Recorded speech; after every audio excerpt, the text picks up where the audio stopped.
Hi, good morning. Maulan na umaga sa ating mga kaplantita. Maulan lang ga, grabe oh. Ayan, ang sarap ng mga gulay natin pag naulanan. Ayan ang ating mga gulay. So meron ako ditong harvestin ngayon. Itong ating mga saluyot. Ang daming saluyot. Oh, nakita nyo yan, tataba. Ayan ang ating mga saluyot dito langga. Oh, ayan oh, nakita nyo yan. Grabe ang saluyot ng tataba oh. Yung saluyot natin na nakailang harvest na talaga tayo dito. Pero ngayon, grabe. Pag yung saluyot pala na-harvestan mo na. Nakita niya, hinarvest ko na yung dulo. So ngayon, nagkaroon sila ng mga supling. Ayan oh. Ganda ng mga saluyot. Grabe.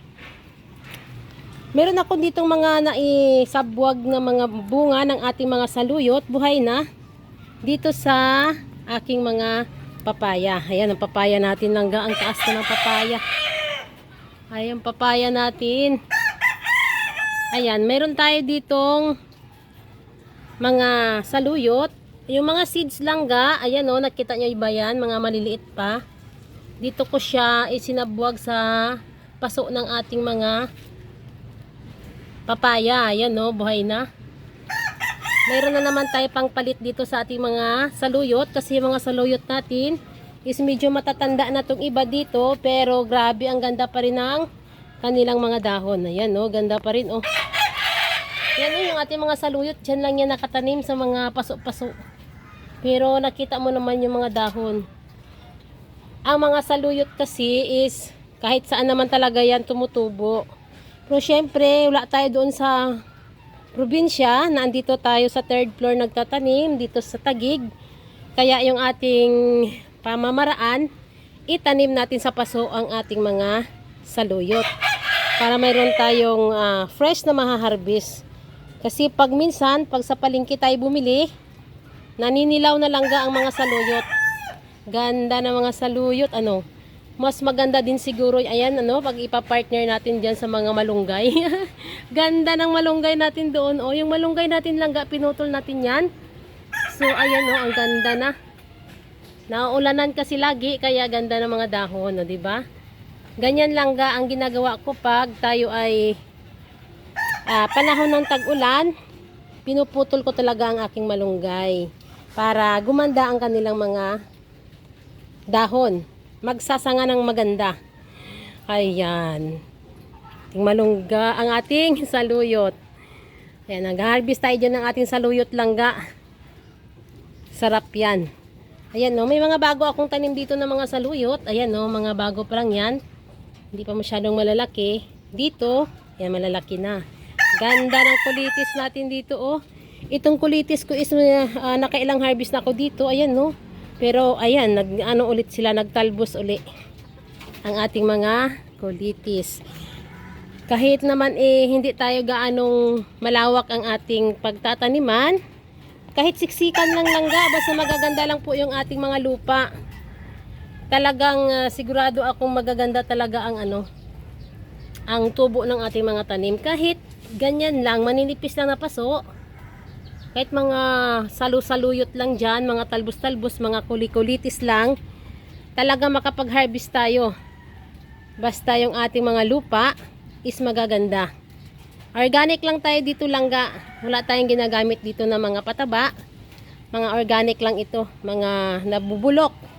Ayan, kinukompose natin para gawing pataba sa ating mga pananim. Organic lang tayo. Kasi syempre kinakain natin yan. Ganda ng mga saluyot no. Sa mga mahilig din sa saluyot langga. Ayan oh, ganda. Tanim na. Dito, di ba nagsabwag tayo. Dito rin sa kabilang drum ng ating papaya. Mayroon din tayong nailagay na isabwag dyan ng mga saluyot. Ayan oh. May mga nga oh, gabi. Ayan, ito yung gabi natin na itinanim natin dito. Ayan, yung mga takway-takway niya na iwan dyan. Ganda, no? Ganda ng mga saluyot. Umuulan. Umaga pa tayo ngayon langga. Ang aga pa natin. Nandito na tayo sa third floor. Kasi, ayan, nagsilip-silip tayo dito sa ating pwedeng mapitas. So, ang nakita ko mapipitas ngayon, ang ating saluyot. Ganda ng saluyot. Ganda. Ayan. Okay, ayan. Mag-harvest tayo dyan. Para yan ang ating ulam today, ang saluyot. Tara!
Okay lang ga, ito na yung ating harvest today.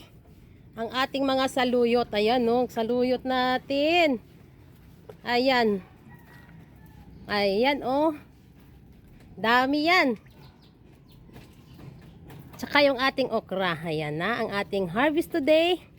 Wow. Tara, baba na tayo. Magluluto na tayo sa baba. Ang dami nating na-harvest na saluyot. Ayan no. Ayan, sa sunod na araw yan dyan. Ayan, magtatalbos ulit itong ating mga saluyot dito. Ayan, kinuha ko na lahat para sabay-sabay sila ulit magtalbos. Ayan na. Okay, tara, baba na tayo para makapagluto na.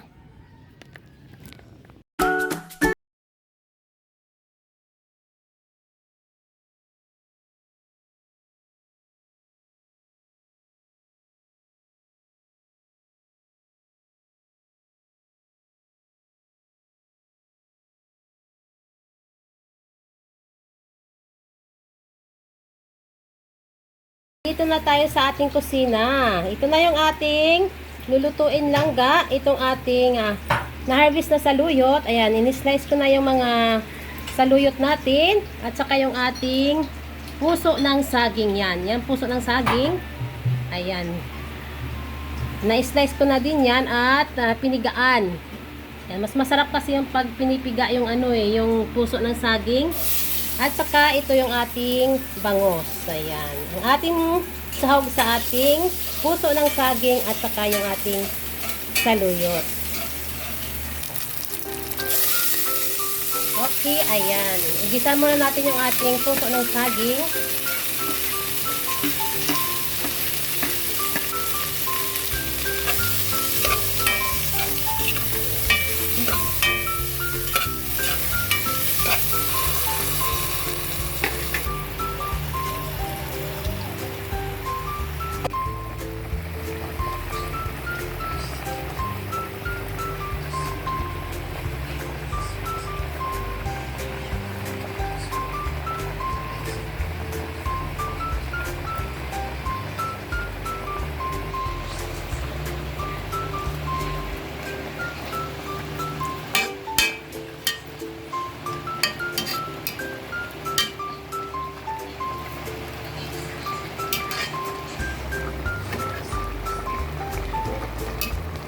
ang sarap ng ating ulam today. Itong ating saluyot na mayroong bangos, puso ng saging. At saka syempre nagkuha ko ng konting okra lang langga. Ayan. Wow, sarap ng ating ulam. Ayan, maluluto na itong mga langga. Puso ng saging na may bangos. Ayan, okay. Ayan, kainan na. Thank you sa inyong lahat. Sa walang sawang panunood sa aking mga vlog. Please subscribe my channel, Inday Names Rooftop Garden. Bye!